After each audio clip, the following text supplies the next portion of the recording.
Well, a Chinese gentleman came to visit America. He walks by a choir practicing who happen to be warming up before singing a song, and he hears them recite meme. He thinks, I'll fit in here. And so he starts saying, meme. He then passes by a restaurant called Forks and Knives, so he starts saying, meme, forks and knives, forks and knives. He then walks by a candy store called Because He Stole My Lollipop, so he starts saying, meme, forks and knives, because he stole my lollipop. He then passes by a radio that's playing Plug It In, so he starts saying, meme, forks and knives, because he stole my lollipop. Plug it in, plug it in. As it happens, he spots a guy lying dead on the pavement across the street. The police arrive and start asking, who killed this man? The Chinese man replies, me. What did you kill him with? The police ask. Forks and knives. They then ask him, why did you kill him? Because he stole my lollipop. The police have no choice and arrest the Chinese man. They tell him, we're going to have to put you in the electric chair. He replies, plug it in. A mortician was working late one night. It was his job to examine the dead bodies before they were sent off to be buried or cremated. As he examined the body of Mr. Sam, who was about to be cremated, he made an amazing discovery. Sam had the longest private part he had ever seen. I'm sorry, Mr. Sam, said the mortician, but I can't send you off to be cremated with a tremendously huge private part like this. It has to be saved for posterity. And with that, the coroner used his tools to remove the dead man's distinguishing member. The coroner stuffed his prize into a briefcase and took it home. The first person he showed was his wife. I have something to show you that you won't believe, he said, and opened his briefcase. Oh my God, she screamed. Sam is dead. Kevin had just gotten a new car and was out for a drive when he accidentally cut off a truck driver. Truck driver motioned for Kevin to pull over. When Kevin did, the driver got out of his truck and pulled a piece of chalk from his pocket. He drew a circle on the side of the road and gruffly commanded to Kevin, stand in that circle and don't move. He then went to Kevin's car and cut up its leather seats. When he turned around, Kevin had a slight grin on his face, so the driver said, oh, you think that's funny? Watch this! He gets a bat out of his truck and breaks every window in Kevin's car. When he turns and looks at Kevin, he has a smile on his face. Driver is getting really mad. He gets his knife back out and slices all its tires. Now Kevin is laughing. The truck driver is really starting to lose it. He goes back to his truck and gets a can of petrol, pours it on Kevin's car and sets it on fire. He turns around and Kevin is laughing so hard he is about to fall down. What's so funny? The truck driver asked. Kevin replied, every time you weren't looking, I stepped outside the circle. A man is driving a van full of penguins and is pulled over by a cop. Sir, says the policeman, are you aware that there are penguins in your van? Yep, says the man. They're my penguins. They belong to me. The policeman looks at the man in disbelief and then back at the penguins, who hoot at him. Sir, I'm afraid this is unacceptable. I need you to take them to a zoo immediately. The man replies, I'll take them right away, and drives off. The next day, the police officer sees the same exact van driving by, and to his astonishment, it is still full of penguins. He pulls the man over again and notices that he and the penguins are all wearing sunglasses, sunscreen, and Hawaiian shirts. The officer gapes at him and says, Sir, I thought I told you to take these penguins to the zoo. Yes, I did, the man replies, and today I'm taking them to the beach. A man absolutely hated his wife's cat and decided to get rid of him one day by driving him 20 blocks from his home and leaving him at the park. As he was getting home, the cat was walking up the driveway. The next day, he decided to drive the cat 40 blocks away. He put the beast out and headed home. When he reached his driveway, there was the cat. He kept taking the cat further and further, but the cat would always beat him home. One day, he decided to drive hundreds of miles away.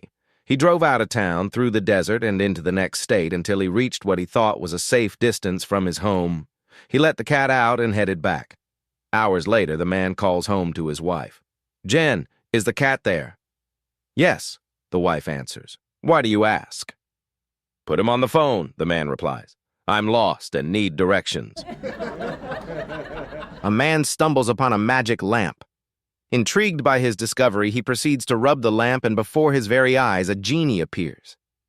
I have finally been released from my slumber, and now I shall grant you 3 wishes in return. Choose wisely, the genie says. The man considers his deepest desires and replies, well, firstly, I wish I were disgustingly wealthy.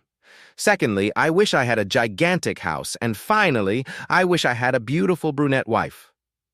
The genie snaps his fingers, and just like that, the man is teleported.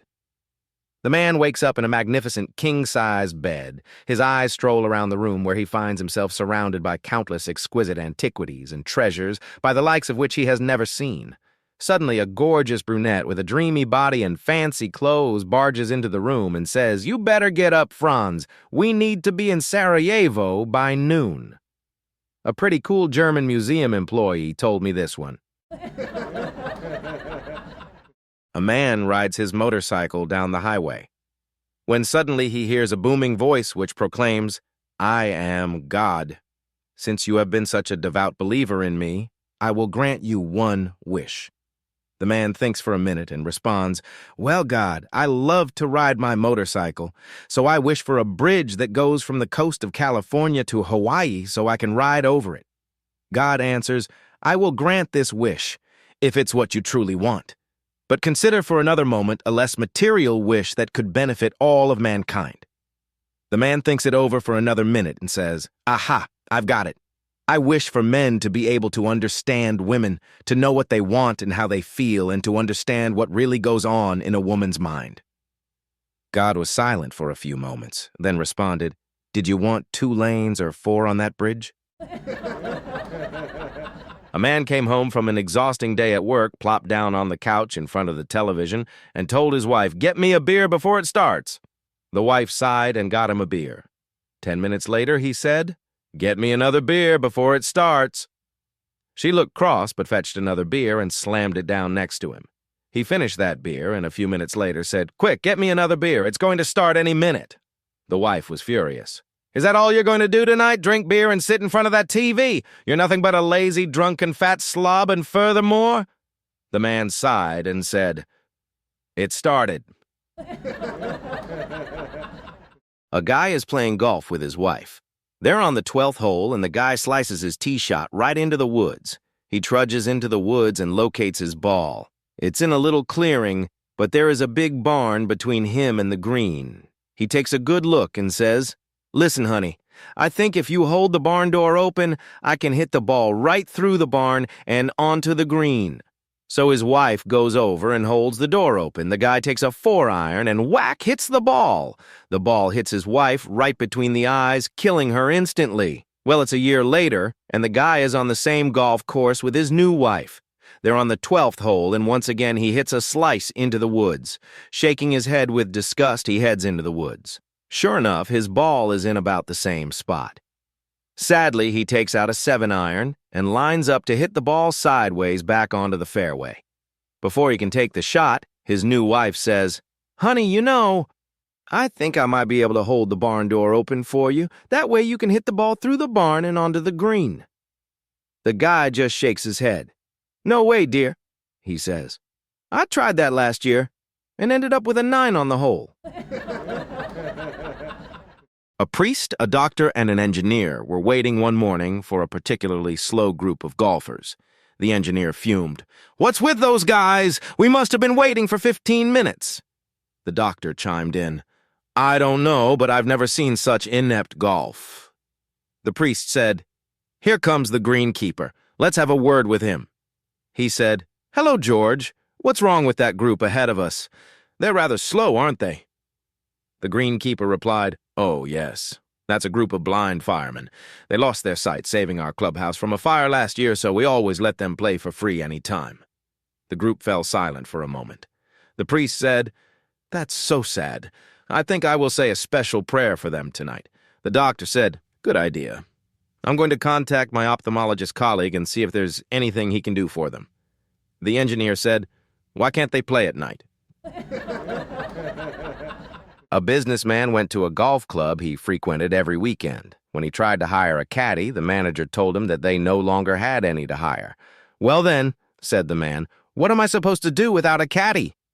The manager politely informed him that all of the caddies had been replaced with robots. While the businessman was initially quite skeptical, the manager finally convinced him to give them a try. The businessman loved it. He played the best game of his life. The robot was courteous and efficient, took automated wind and slope measurements, and gave amazing advice. The businessman returned the next weekend and requested another robot. "I'm sorry," said the manager, "but we had to get rid of them. The sunlight was glaring off their metal exteriors and blinding the other players." "Why don't you just paint them black?"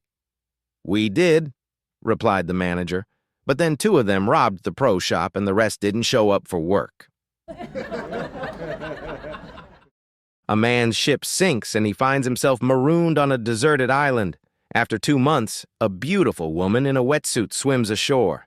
"I bet it's been a while since you had a beer," she says. "Oh, boy, has it ever?"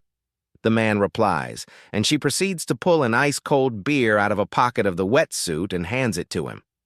"I bet it's been a while since you had a cigar," she says. "My, it has been so long." And she proceeds to pull a cigar and lighter out of another pocket. She lights the cigar for him and hands it to him. "I bet it's been a while since you played around," she says, teasingly pulling at the zipper on the front of the wetsuit. "Are you kidding me?" says the man. "You have a bag of golf clubs in there, too?" A friend of mine who was an officer invited me for a ride along. As we were driving along, he told me, "I've been a cop for almost 20 years now. I can follow anyone, and I mean anyone, for just 1 mile down the road, and I can find something I can cite them for." I said, "Prove it," so he started following the next guy he saw. After a mile, he said, "I can't believe it. He didn't do a single thing wrong. I'm going to pull him over and let him know." He pulls the guy over, goes up to him and says, "Sir, I'm sorry I pulled you over. I just wanted to compliment you. I followed you for a while, and not once did you speed, change lanes without signaling, or do anything else deserving of a citation. I rarely see this, so I wanted to thank you for your safe driving." The guy looks up at him and replies, "Well, you've got to be careful when you're drunk." A couple rushed into town hall just as it was about to close and caught a judge on his way out. Breathless, they asked if he could marry them. "Do you have a license?" the judge asked. When they admitted they didn't, he sent them to the town clerk. They managed to catch the clerk just as he was locking up and quickly secured a license. Back at the judge's office, he examined the document and frowned.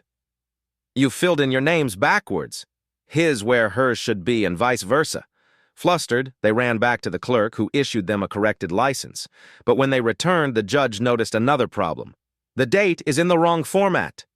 Once again, they sprinted back to the clerk. This back and forth continued through 5 revisions until, at last, the judge was satisfied. "I hope you understand why I made you keep going back," he said. "If the license contains errors, your marriage wouldn't be legally valid, and any children you might have would be considered technical bastards." The groom sighed. "That's funny. That's exactly what the clerk called you." A young nurse is serving lunch at a retirement home. Her shirt reveals some cleavage and a small rose tattooed on one breast. One old lady snickers to her friend. She doesn't know it yet, but by the time she's our age, that will be a long-stemmed rose. A television crew comes to the farm to do an interview with the shepherd about his daily routine. Our viewers would like to know what a regular day here in the countryside looks like. "Can you start right from the beginning?" asks the reporter. "Oh, yeah, sure," starts the shepherd. "So, first, I wake up, but I really don't wanna, so I take a sip of my brandy to start off my day. Then I have to go out to release the sheep. I'm still quite sleepy, so I take 2 sips to make me go outside, and 1 more to have energy to open the gate. Out in the field, I usually meet my pal and we drink 2 whole bottles of brandy together, and then—" "Oh, I'm sorry," interrupts the reporter. "We cannot really air that. Children are watching and we don't want to make a bad impression. How about every time you drink, you say you read a book instead?" "Yeah, that makes sense," says the shepherd and starts over. "Well, the first thing in the morning, I wake up and read a page of my book. Then I go outside and read 2 more pages plus 1 more while opening the gate for the sheep. While out in the field, I usually meet my buddy and we read 2 books together. Then we return home while reading page after page and lock the sheep in the barn. Finally, at the end of the day, we go to town where my friend has a library and we read till the morning. A Swede, an Irishman, a Scotsman, and their wives went to play golf one day. They were about to tee off on the first hole. The Swede's wife steps up to the tee, and as she bends over to place her ball, a gust of wind blows her skirt up and reveals her lack of underwear. "Good grief, woman, why aren't you wearing any skivvies?" Ole demanded. "Well, you don't give me enough housekeeping money to afford any." The Swede immediately reaches into his pocket and says, "For the sake of decency, here's a 50. Go and buy yourself some underwear." Next, the Irishman's wife bends over to set her ball on the tee. Her skirt also blows up to show that she, too, is wearing no undies. "You woman of mine, you've no knickers on." "Why not?" asks Patrick. She replies, "I can't afford any on the money you give me." Patrick reaches into his pocket and says, "For the sake of decency, here's a 20. Go and buy yourself some underwear." Lastly, the Scotsman's wife bends over. The wind also takes her skirt over her head to reveal that she, too, is naked under it. "For Jake's sake, Aggie, where the friggin' hell are your drawers?" Duncan inquired. She also explains, "You didn't give me enough money to be able to afford any."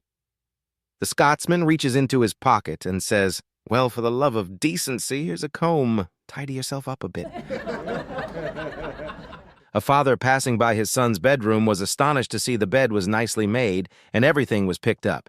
Then he saw an envelope propped up prominently on the pillow. It was addressed, Dad.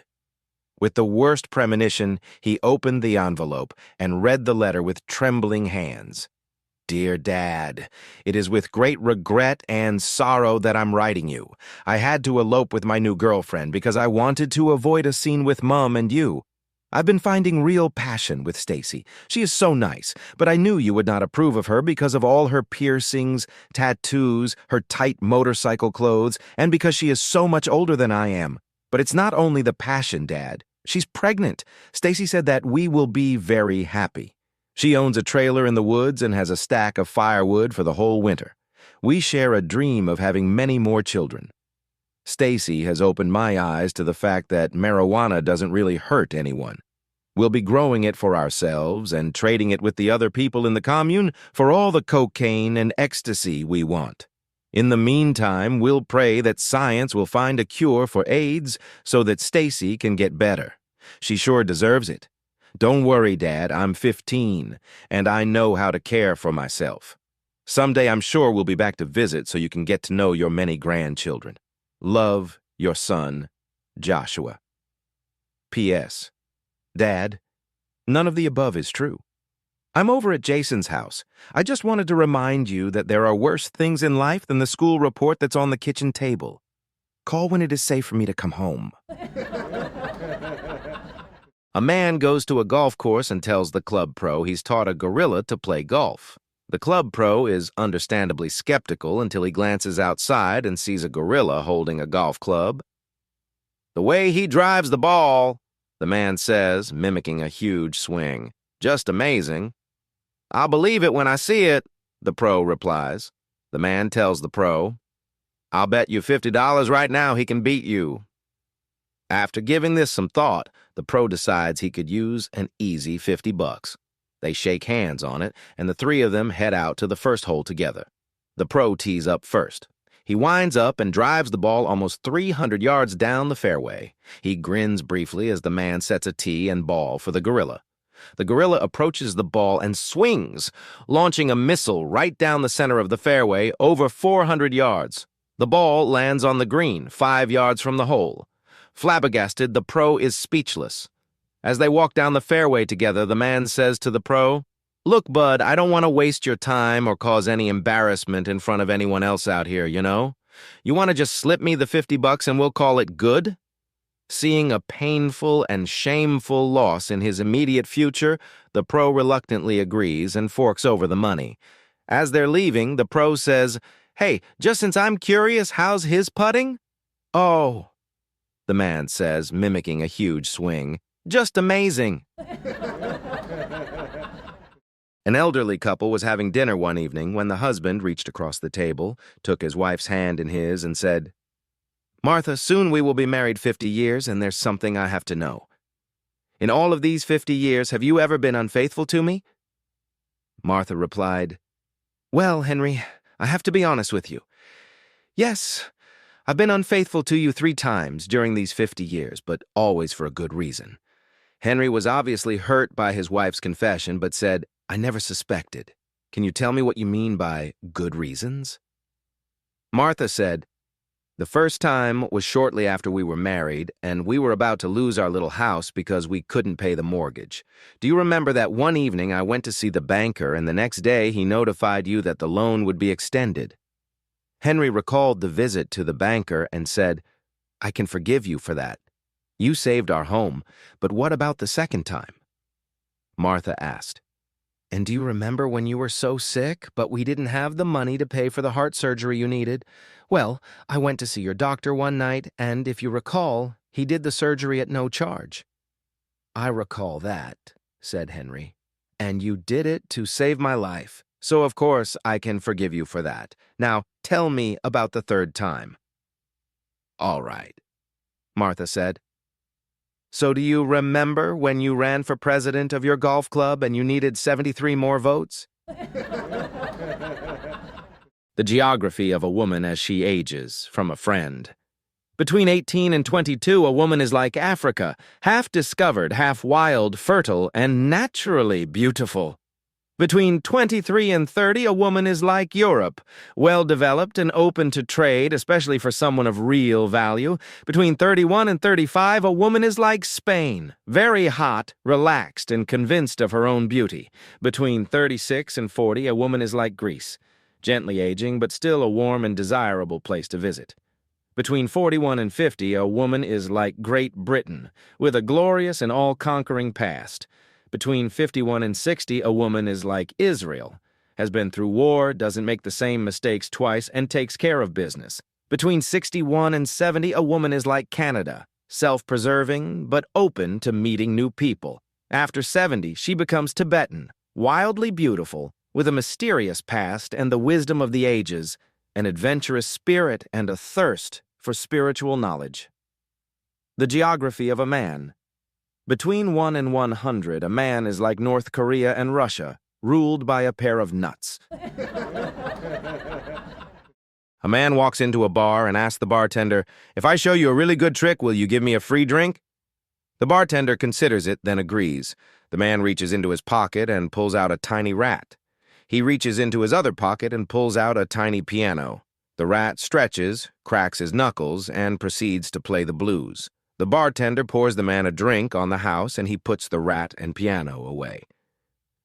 After the man finished his drink, he asked the bartender, "If I show you an even better trick, will you give me free drinks for the rest of the evening?"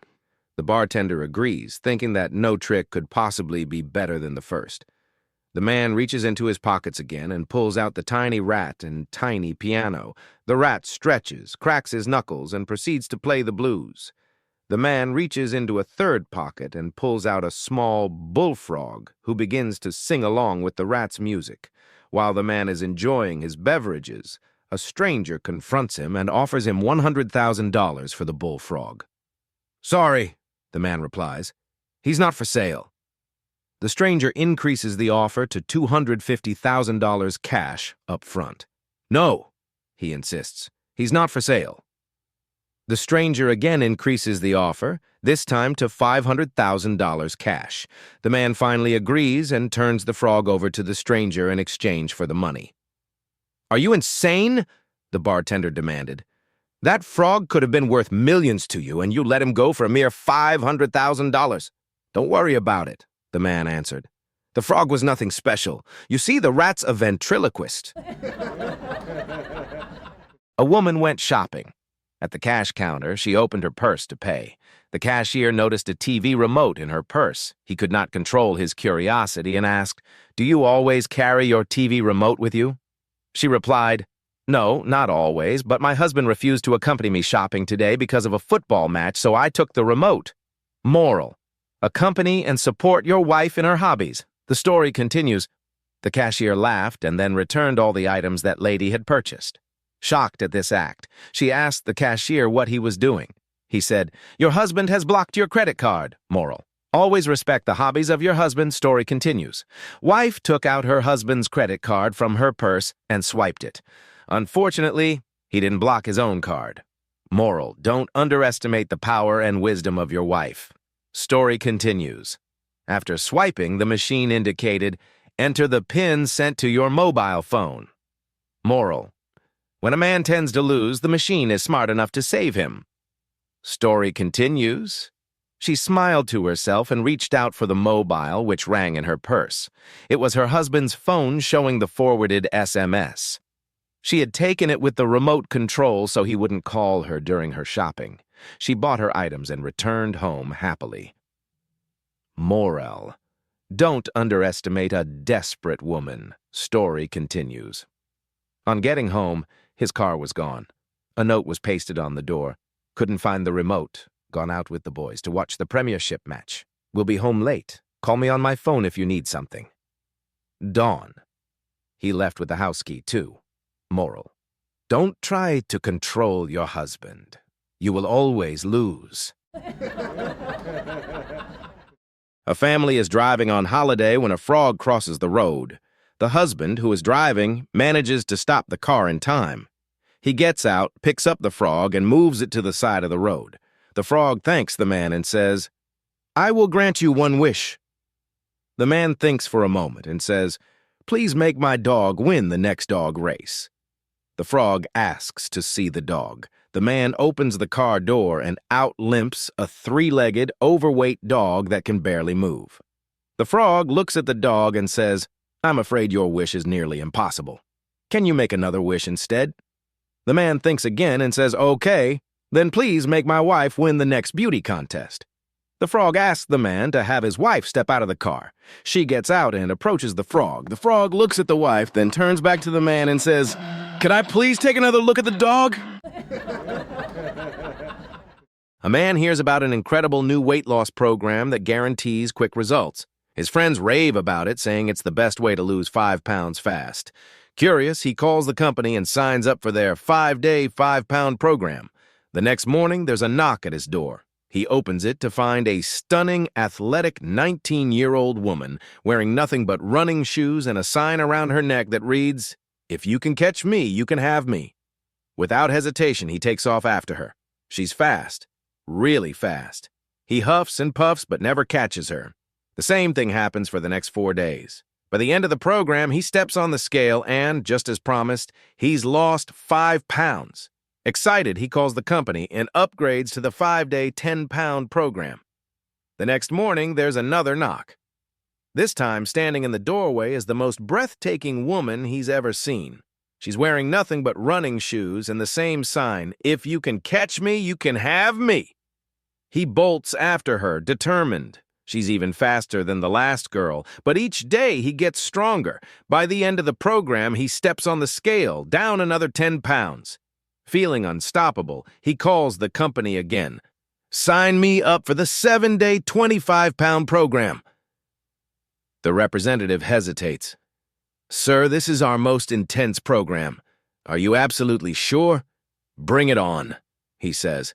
"I've never felt better in my life." The next morning, there's a knock at the door. He flings it open, ready to chase, but his jaw drops.